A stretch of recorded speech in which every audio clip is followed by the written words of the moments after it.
The vegetable garden.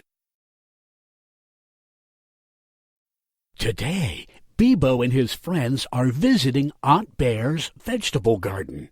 They are very excited. "What are these, Aunt Bear?" asks Minnow. "They are peas, Minnow," replies Aunt Bear. "And these?" asks Sarah.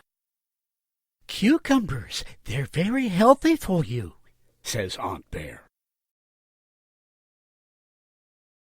"Oh, and what's this?"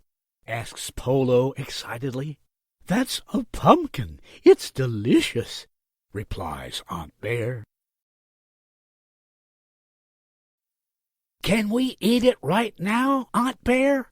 asks Bebo eagerly. "They're not ripe yet, my dear," she replies. Bebo is feeling impatient. He can't wait to taste the pumpkin. "I'll just take one bite." He grabs a pumpkin and digs in with his teeth. Crack! "Oh, it's not ripe yet," he says. Bebo has broken his tooth. Aunt Bear chuckles and says, "Patience goes a long way, Bebo, but for now I have a pumpkin pie in the kitchen for you."